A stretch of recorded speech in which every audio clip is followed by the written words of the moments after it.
your crop. For instance, when you plant maize, you plant sunflower in a maize field. Yes. Weaver birds eat maize, but they prefer sunflower to maize. So if you plant sunflower in a field of maize, they will go to the sunflower and leave your maize. That is something that it's common sense, because we say integrated pest management is a common sense approach. Yes. You use your common sense to manipulate the pest population.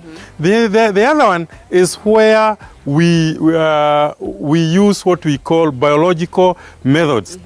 This involves the use of living organisms to destroy others. And we use the predators. Those organisms that will eat, we will feed on the other organisms directly. Yes. We have got predators like the birds. Birds will pick on the caterpillars. Yes. We have got things like the praying mantis, ladybirds. There are so many. A ladybird. Yes, the ladybird is a predator. It feeds on other organisms. It feeds on aphids, eggs of other caterpillars. Okay. So it is our friend, because it destroys our enemies. In a nutshell, those organisms are called natural enemies. Other natural enemies are what we call parasites and parasitoids. Those ones will not feed directly, but they will cause conditions that will make the organism either die or be incapacitated not to reach from reaching your crop to eat. Yes. So they will produce substance that will destroy your pest. Okay. Those are now what we call parasitoids. We have parasitic wasps. We have parasitic beetles. We have got there are so many in nature. Nature had its own balance. Yes. When God created nature, Yes. it had its own balance. But what has happened is that we have kept on interfering, because if you cut all the bushes, Yes. those living organisms, what we are calling the natural enemies, will not have their natural habitat. Yes. So they will either run away or they will die. So you are left with the pests. Okay. So it is important that you leave some life fences for them to hide. That is called the biological management method. Yes. The last one, Yes. we call it the chemical method. Because at the integrated pest management, we are not saying that you don't use chemicals. But these chemicals should be used as the last resort. Yeah. Because we know what they do to our bodies, we know what they do to the entire environment, so they should be used as the last resort. And every chemical that kills an organism can also kill you. What matters is the amount of poison that you'll take for you to die. Yes. So they should be, whether they are organic or they are not organic, they should be used with caution. And here we promote the use of what we call botanical or pesticides. And also we use what we call biopesticides. Yes. These are organisms that have been made for spraying, and they kill the pest, but they are of biological nature. So under botanical pesticides, farmers have a lot of knowledge on some of the plants that have pesticidal properties. And here at IPMA, we have been doing research on some of the plants with the pesticidal properties. Some of them that we have done research on are like Tephrosia vogeli, or another one name for Tephrosia vogeli is fish poison bean. Wow, fish poison, okay. Fish poison bean. People know it because the people from Nyanza use it for trapping the fish. Yes. It contains a chemical called lotenon, and lotenon incapacitates the caterpillar from thinking, and it just dies. It doesn't know whether to go to feed or to go to whatever. It doesn't. No, it's just there. It gets confused. Yes. So that is fish poison bean. We have also been using sodo maple, Solanum incanum. We have also been using things like onion, which is a repellent. Onion is a kawaida onion. That's a the kawaida onion. The kawaida onion. It's a repellent. So we have been using plants like neem. Neem contains a chemical called azadirachtin, which is also a killer of pests. We have also been using things like there are many in nature, and we have a series of those pesticide plants that farmers can use. Okay. But before I want to cut you short before we continue to understand all about the pest. We need to take a short break, but when we come back, I will also want for you to explain to us as a farmer, when I'm starting out or even as I have my farm, how do I look out for this pest? So when we come back, we're going to talk about all that, and even what are my options when it comes to what options are you giving me to take care of this pest. We're going to take a short break, but we'll be right back.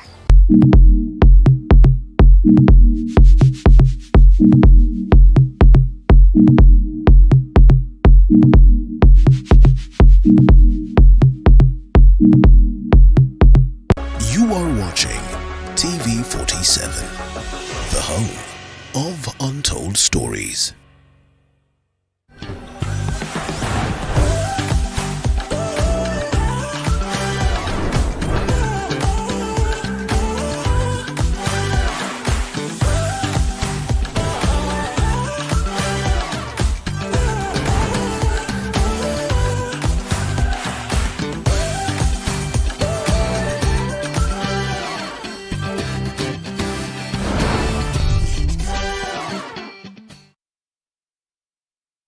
You are watching TV47, the home of untold stories.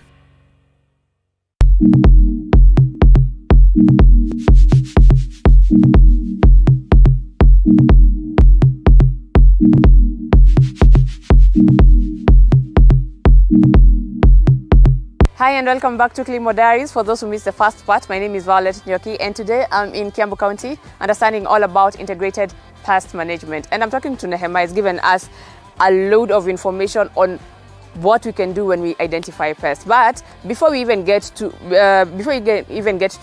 destroying this pest, we need to understand as a farmer, how do I identify the pests because I remember you said kuna good pests and there are bad ones. How do I identify them?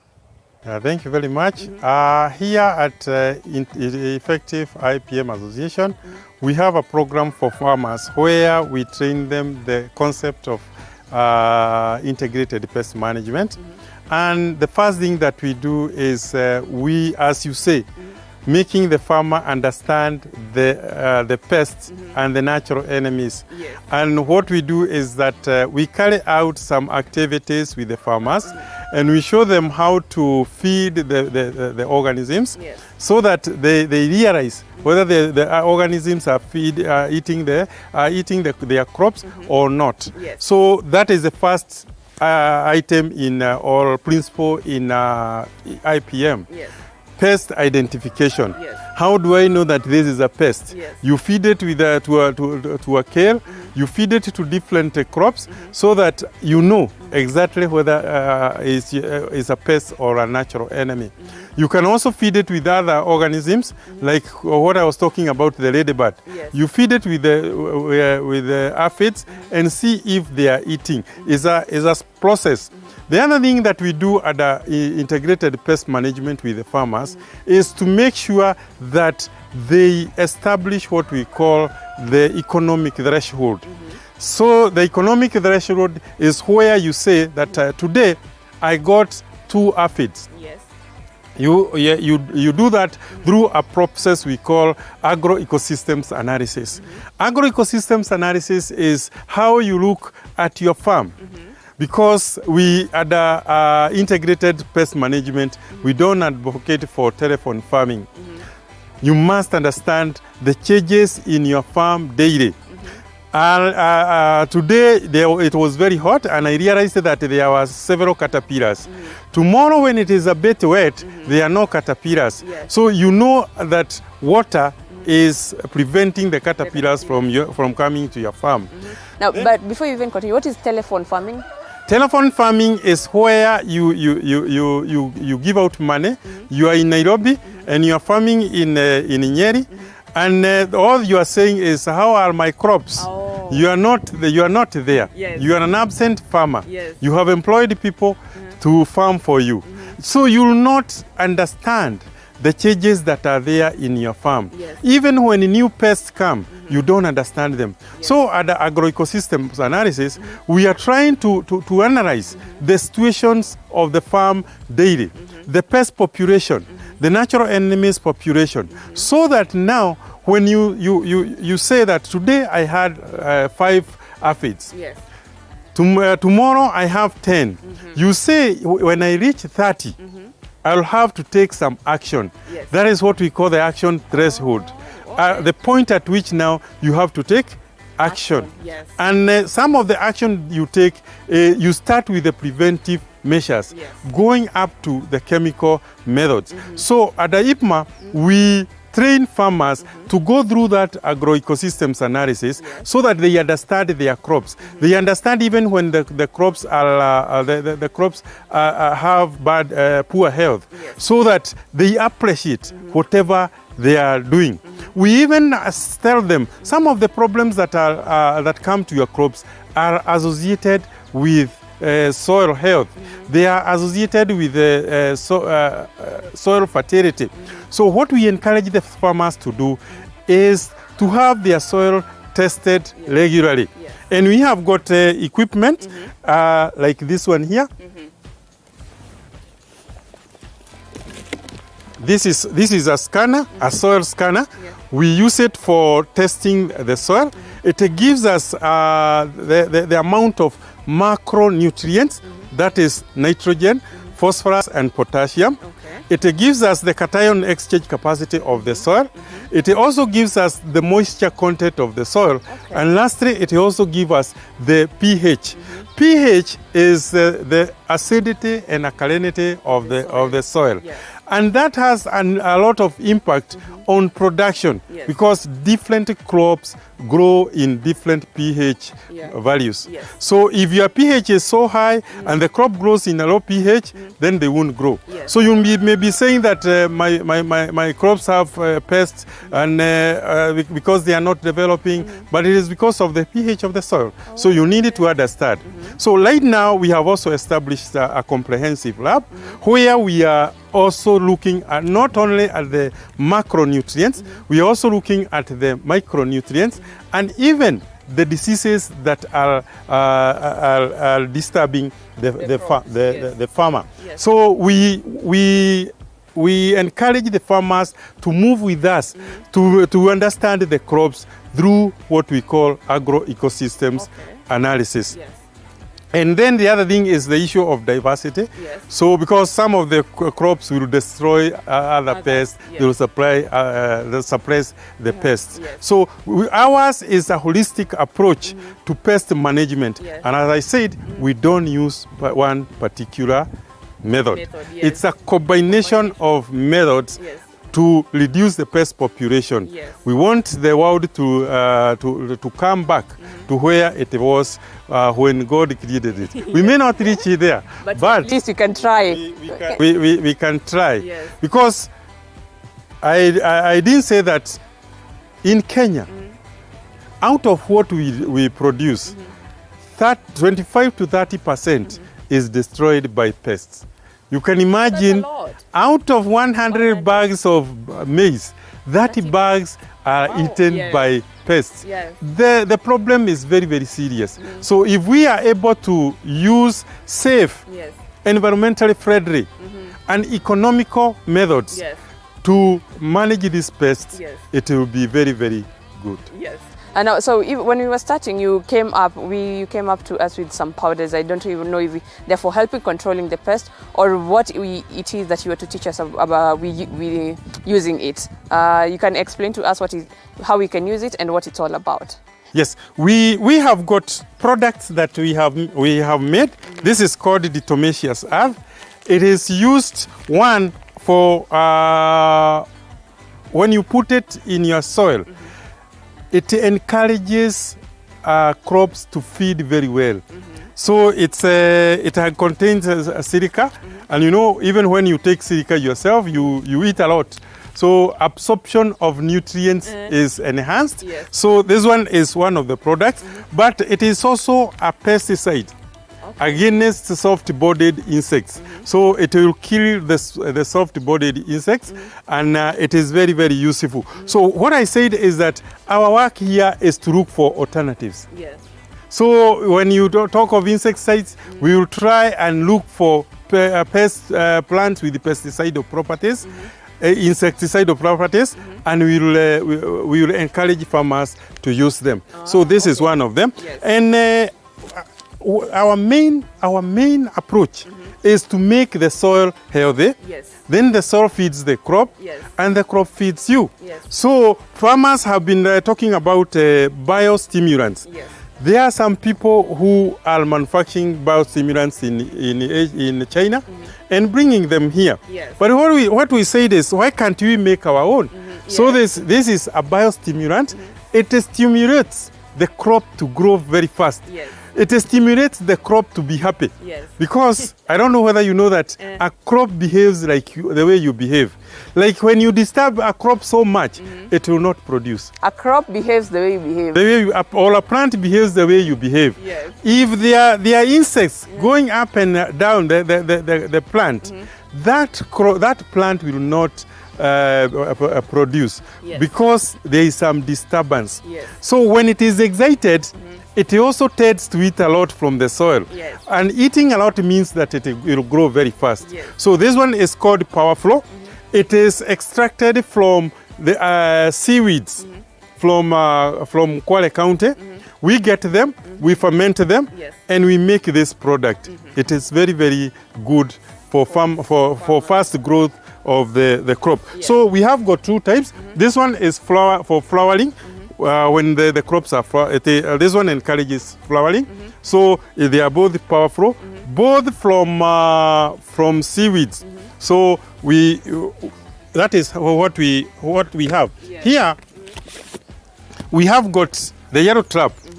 This is used again. It traps white flies. You hang it on your field, in the field, and all the white flies are attracted to the yellow color. I know the yellow color is the BSF are attracted to yellow color. So even the white flies. The white flies are attracted to white color. You can see out that's there. why you have them. Yes, Okay. yes. So these ones are for white flies. Then we have the fruit fly lure.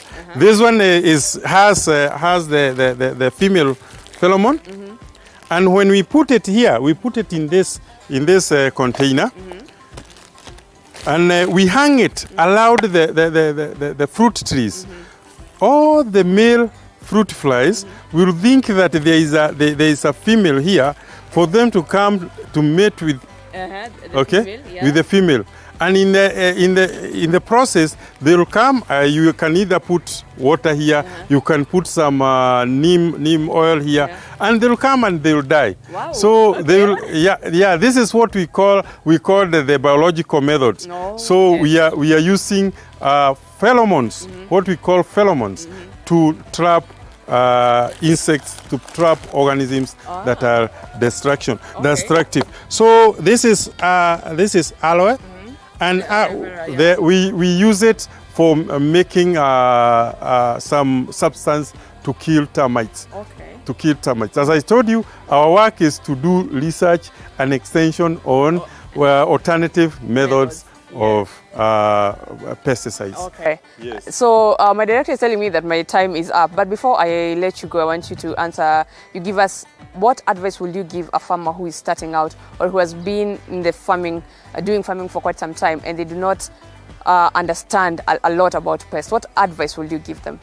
I would tell farmers to transition from the use of a lot of chemicals to using integrated pest management, and particularly to use agroecology methods, which are more environmentally friendly, they are more economical, and they are also socially acceptable.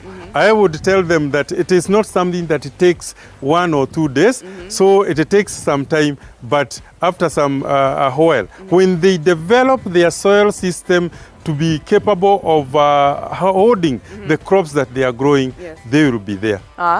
Okay, thank you so much, Nehemiah, for all the insights. Well, I've learned quite a lot here today, the different methods on how to manage the pest, from cultural to biochemical methods, all about it. I hope that you've gotten your notes, you've written all about it. And if you want to get in touch with the IPM, how can you do so? Our offices are based in Loiro, and we are in a building called Penta Business Center along Loiro Prison Road. And here we have a demonstration center. This place is called the GEGO, so you can reach us. My number is 0706 966 980. 0706 966 980. And we also have got other demonstration centers in different parts of the country. We have one in Loitoktok. We have another one in Kilifi. We have another one in Kwale. So you can also reach us from. You're all over the country. We are all over. Well, thank you so much, Nehemiah. Well, you've had, if you need